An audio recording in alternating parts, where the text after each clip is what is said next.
خداوند یسوع المسیح کے زندہ جلالی بابرکت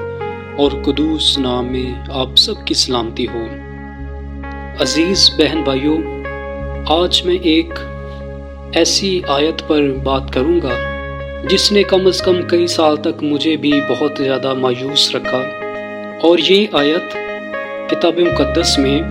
کرنتھس کی کلیسیا کے نام لکھا گیا مقدس پولس رسول کا پہلا خط باب نمبر 1 آیت نمبر 25۔ اس میں یوں مرقوم ہے، کیونکہ خدا کی بے وقوفی آدمیوں کی حکمت سے زیادہ حکمت والی ہے، اور خدا کی کمزوری آدمیوں کے زور سے زیادہ زور آور ہے۔ میں نے جب اس آیت کو پہلی مرتبہ پڑھا تو میرے ذہن میں جو پہلی دفعہ بات آئی وہ یہ تھی کہ مقدس پولس رسول لوگوں کے ساتھ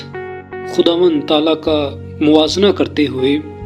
مقدس پولس رسول نے 2 دفعہ ایسے الفاظ کا چناؤ کیا جو سراسر خداوند تعالیٰ کی ذات میں گستاخی ہے۔ اور جب میں نے اس آیت کو پڑھا تو اس آیت نے مجھے بہت زیادہ مایوس کیا، کیونکہ ہم کبھی بھی خداوند خدا کے لیے یہ الفاظ استعمال نہیں کر سکتے کہ خدا بے وقوف ہے یا خدا کمزور ہے۔ دراصل یہ آیت اسی باب کی 18ویں آیت کی تفسیر ہے، اور 18ویں آیت 17ویں آیت کا تسلسل ہے، اور 18ویں آیت کی تفسیر کرتے ہوئے جو 19ویں آیت سے 25ویں آیت تک ہے، تو یہ ایک تفسیر تھی، اور تفسیر میں 2 گروہوں کا جواب دیا جا رہا تھا۔ یہ الفاظ مقدس پولس رسول کے نہیں ہیں۔ اس آیت کے جو مکتوب علیہ تھے وہ 2 قسم کے لوگ تھے جو واقعہ صلیب کو الگ الگ تناظر میں دیکھتے تھے۔ ان میں پہلے قسم کے لوگ یونانی لوگ تھے جن کا تصور خدا یہ تھا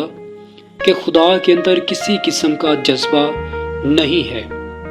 نہ اس سے غصہ آتا ہے، نہ ہی خدا محبت کرتا ہے، نہ ہی خدا فکر کرتا ہے، اور نہ ہی خدا کے اندر کسی اور قسم کا جذبہ موجود ہے۔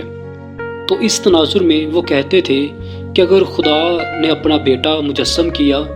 اور اس کو صلیب پر قربان کیا تاکہ لوگوں کے لیے کفارہ ادا کیا جائے، تو یہ سراسر خدا کی بے وقوفی ہے، کیونکہ یونانی لوگ ہمیشہ حکمت تلاش کرتے تھے اور وہ حکمت میں باتیں کیا کرتے تھے۔ وہ ہر بات کو منطق کے لحاظ سے دیکھتے تھے۔ جب وہ واقعہ صلیب کو دیکھتے تھے تو وہ کہتے تھے کہ یہ خدا کی بے وقوفی ہے، خدا تو ایسا نہیں کر سکتا کہ وہ لوگوں کو معاف کرنے کے لیے اپنے بیٹے کو زمین پر بھیجے، وہ تو ویسے بھی معاف کر سکتا ہے۔ تو ان کو مقدس پولس رسول کہتے ہیں کہ جس کو آپ خدا کی بے وقوفی سمجھتے ہو وہ خدا کی بے وقوفی نہیں ہے۔ جو آپ کی نظر میں بے وقوفی ہے وہ آدمیوں کی حکمت سے بھی زیادہ حکمت والی ہے۔ اور دوسری قسم کے لوگ یہودی لوگ تھے۔ ان کا تصور خدا یہ تھا، چونکہ وہ پرانے عہد نامہ کو ہی مانتے تھے، لیکن ان کا تصور خدا یہ تھا کہ خدا غیور ہے، تو جب وہ اپنے مسیح کو اس دنیا میں بھیجے گا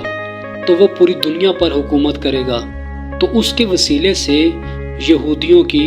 پوری دنیا پر حکومت ہوگی۔ تو جب خداوند یسوع مسیح زمین پر تشریف لائے اور صلیب پر مصلوب ہوئے اور ہمارے گناہوں کے لیے کفارہ ادا کیا اور انہوں نے وفات پائی، تو یہودیوں نے کہا کہ یہ خدا کی کمزوری ہے، کیونکہ اگر یہ خدا کی طرف سے ہوتا تو یہ کبھی نہ مرتا۔ تو مقدس پولس رسول چونکہ یہودی تھے، وہ اپنے اس نظریے سے واقف تھے، تو اس نے کہا کہ جس کو آپ خدا کی کمزوری سمجھتے ہو وہ خدا کی کمزوری نہیں، بلکہ وہ خدا کی قدرت ہے کہ اس نے اپنے بیٹے کو مردوں میں سے زندہ کیا اور وہ آسمان پر چلا گیا، اور وہ پوری دنیا کی عدالت کرنے کے لیے ایک دفعہ پھر آئے گا۔ اور وہ اپنے اسی خط کے آخر میں کہتا ہے، اے موت تیری فتح کہاں رہی، اے موت تیرا ڈنگ کہاں رہا۔ دراصل یہ الفاظ کہ خدا کی بے وقوفی اور خدا کی کمزوری یہ مقدس پولس رسول کے الفاظ نہیں ہیں۔ یہ الفاظ دو گروہوں کے تھے۔ پہلا گروہ یونانی تھا، دوسرا یہودی تھے، اور یونانیوں کو کہا کہ آپ جس کو خدا کی بے وقوفی سمجھتے ہو وہ آدمیوں کی حکمت سے زیادہ حکمت والی ہے، اور یہودیوں کو کہا کہ آپ جس کو خدا کی کمزوری سمجھتے ہو